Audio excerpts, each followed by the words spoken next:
Hi everyone.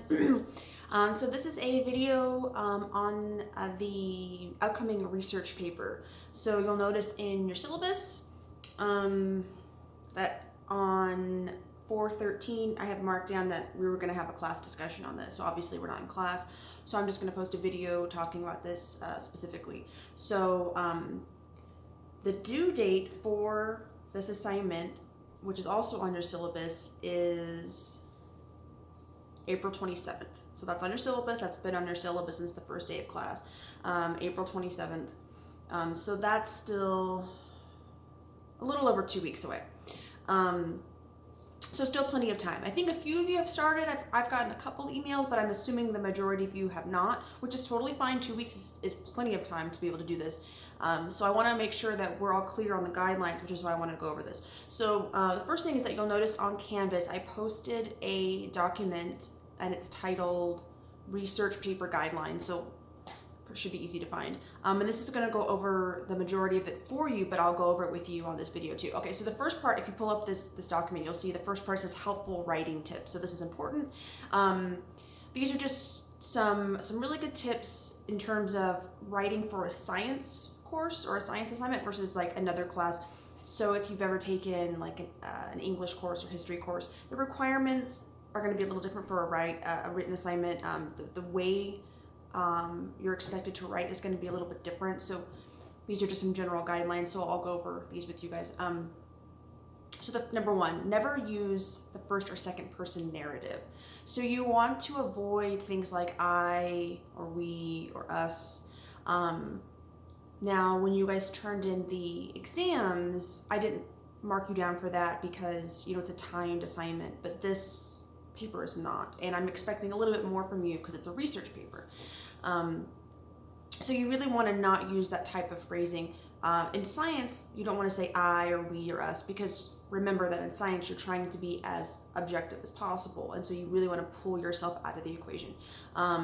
You're giving me just the factual information. It's not about you, it's not your opinion, it's not how you feel about it.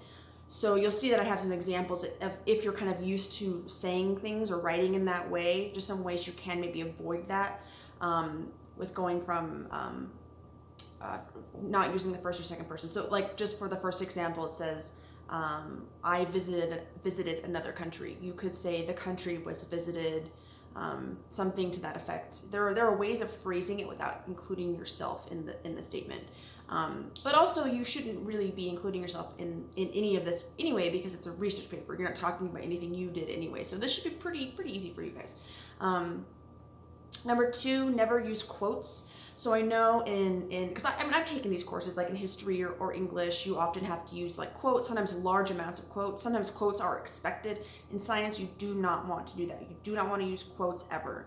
I want to hear everything in your words. Like you need to take the information that you've gathered and give it to me in your own words. That's very important. You never want to quote. Even if you're like, okay, I'm going to put quotations and I'm also going to cite it, so it's not technically plagiarism, it's still not good science writing. You don't want to do that. I really want to see everything in your own words throughout the paper. Because what ends up happening, if you give me excessive quotes, I'm not actually getting a paper that you wrote. Like that's the point, is I want you to write this paper. Okay, number three, never use contractions. So you don't say don't or hasn't, do not, has not, is not, will not. Do not use contractions. It's just good practice to write the whole word to be as clear as possible for the paper.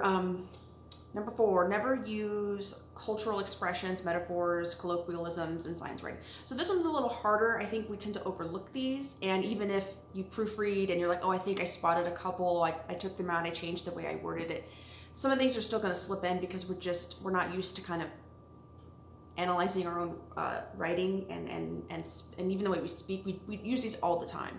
So I have a couple of examples. So on the other hand, she gave him the cold shoulder, spring to mind. These are ways of expressing ourselves like we understand culturally, or even sometimes these are generational. Like we understand what those expressions mean, but they're not actually conveying factual and accurate information. Like in those examples, there's no actual hand, there's no shoulder, there's no spring. Does that make sense? Like, we don't want to use those because they're not actually correct. You want to be as correct as possible and factual as possible and when you're writing this. So you want to avoid those.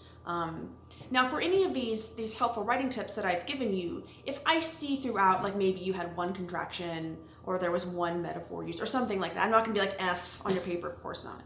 But if I see they're excessive, it's going to be clear to me that you didn't really like try. So just try to eliminate as many of these as possible, and like the content is what's most important. Okay, so number 5, always proofread and spell check. So you guys now, hold on. Sorry. You guys have access to spell check and grammar check. So there really isn't a reason why there should be any major spelling or grammar issues in your papers. But also proofreading, because sometimes, Word or whatever program you're using isn't going to catch, if it's still grammatically correct or the spelling's right, it might still not make sense. Like maybe you copied and pasted, you're like, oh, I'm going to put this section here and move to the last part, and you didn't double check that it flowed right. You're like, this seems weird, or I cut it off mid-sentence. Like, you always want to proofread. And these are fairly short papers, so it shouldn't take you very long. And I will tell you, like, I know how it is. You're like, I'm done. I don't want to write anymore. I don't want to read this thing anymore. Like, I just want to turn it in and be done. Take those literally like 3 extra minutes and proofread. Or even better, if you have a friend, especially a friend in this class, swap papers, take the 4 or 5 minutes and skim it for your friend, and then point out like, oh, here, I noticed a part here or here. It's going to make it so much better. Like, even I at a PhD level do this with my friends. Like, we write, 20-page papers, and we're like, hey, can you look at this? Because if you're looking over and over again at the same thing you've been working on for like a week, your brain's going to skip over things and it's going to kind of fill things in. So you need like a fresh pair of eyes. It's always really helpful. Okay, number 6. Okay, so then here are the actual requirements for the actual paper. So we're going to pick a topic. It can be any topic that we have talked about or will talk about in this class. So if you pull up the syllabus or you're looking in your book, you could say, oh, I really liked the section on apes. I really want to write a paper about apes. That would be perfectly fine. Or maybe you really liked learning about Darwin. Then you could write a paper about Darwin. Maybe you really liked learning about sexual selection. You can write about that. Or maybe you're like, we haven't talked about it in class yet, but I'm really interested in Neanderthals. I want to write about that. You absolutely can. As long as it's something that we have either already talked about or will talk about in this class, so if it's in your book or on the syllabus, you can absolutely write about it. So pick any topic that you want. You want to pick something that's going to keep you interested. Okay, so that's the first part. Second part, break this down into 3 main points that would be discussed. So I get this question all the time. Like, I don't really know how to start a paper. It seems kind of overwhelming, even if it's a shorter paper like this one is.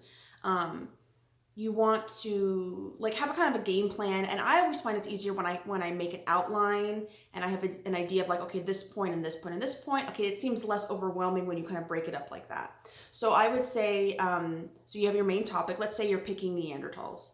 And okay, the second part, break this down into 3 main points that you want to talk about. So you're researching Neanderthals, and maybe the first point is you want to talk about Neanderthal religion.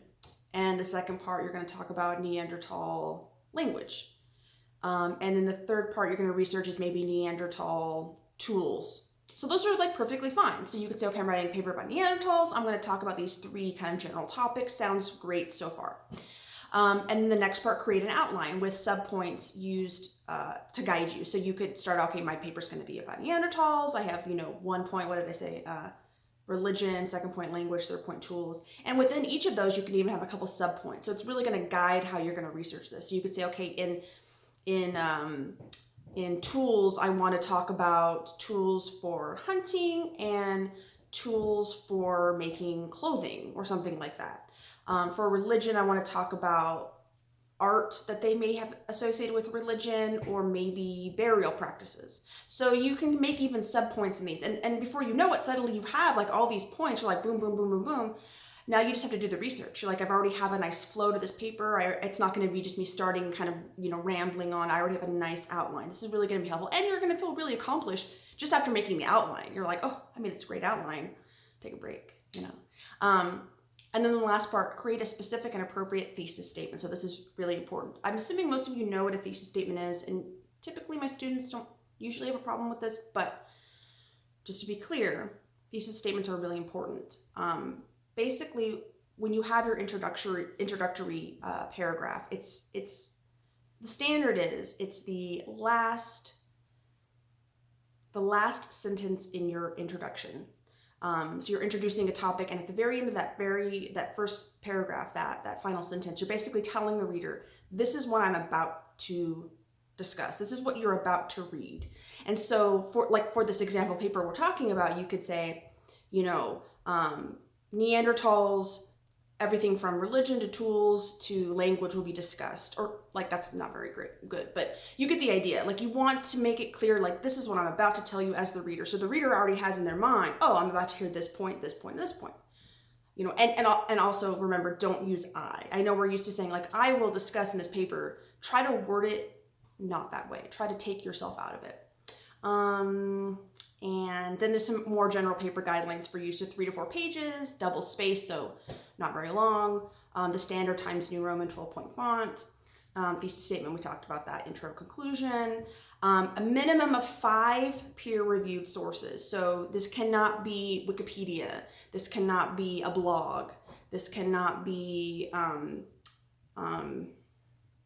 some pop culture article you found. These have to be peer-reviewed sources. So your best bet is to go to Google Scholar to find these sources. Now, you can use Wikipedia as a starting point.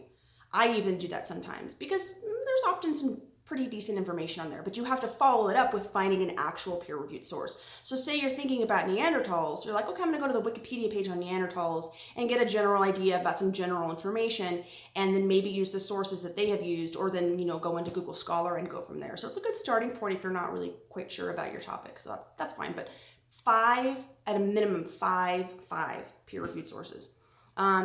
You don't have to use any particular formatting style as long as you're consistent throughout. And I think that's pretty much it. The rest of it, I just give you a few examples of how the citing, I would prefer it. But like I said, as long as you're consistent throughout, then that's fine. Okay, so that's it for this, for the research paper guidelines. And I will talk to you guys soon.